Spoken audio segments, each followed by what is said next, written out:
요즘 미국의 셧다운 소식이 화제가 되고 있습니다. 미국도 게임 셧다운이 있는 걸까요?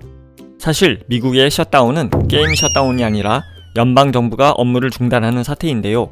의회가 예산을 승인해주지 않으면 연방정부가 행정 업무를 중단하는 것입니다. 이것은 상권분립체제에서 행정부가 입법부에 대항하기 위해 하는 일종의 견제라고 할 수 있습니다. 그런데 미국 의회가 예산을 승인해주지 않는 이유는 미국의 국가부채가 한도에 도달했기 때문입니다. 예산 승인을 안 해주면 부도가 날 상황이라고 하죠.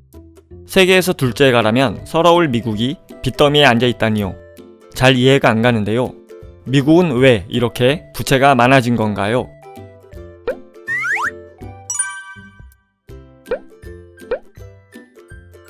미국은 나라의 빚인 부채의 한도를 법으로 정해두고 있습니다.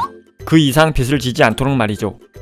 2023년 현재 부채 한도는 31조 4천억 달러, 우리 돈으로 3경 8,900조 6천억이라고 합니다.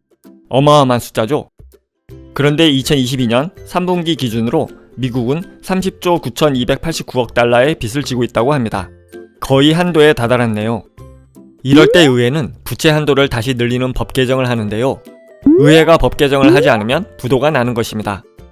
미국이 왜 이렇게 빚이 많은 걸까요? 이유는 간단합니다. 많이 쓰고 세금을 적게 걷었기 때문이죠.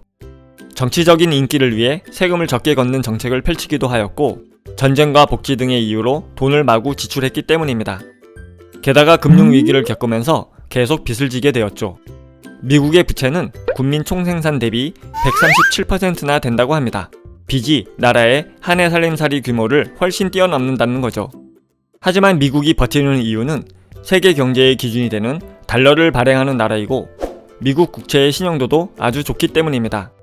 빚을 갚기 위해 발행하는 미국 국채는 전 세계적으로 안정성이 뛰어나 채권을 살 사람은 많은 것이죠. 그럼 사람들의 걱정처럼 정말 미국 경제는 폭망의 위기일까요? 그렇게 보이지는 않습니다. 현재 미국 하원의회는 야당인 공화당이 주도권을 쥐고 있는데요.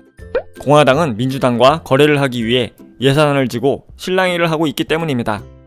하지만 결국 민주당이나 공화당 모두 나라가 위기에 빠지는 것을 원하지는 않을 것이고, 결국은 부채 한도를 늘리는 결론을 내릴 것입니다. 실제로 2018년 트럼프 정부 때에는 다수당인 민주당과의 대립으로 셧다운이 발생했는데요. 결국 합의를 본 경험이 있습니다. 이번에도 그럴 가능성이 큽니다.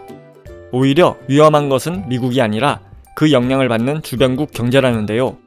여러분은 미국 경제의 앞날과 우리나라 경제를 어떻게 예측하시나요? 여러분의 의견과 지식을 나누어 주세요.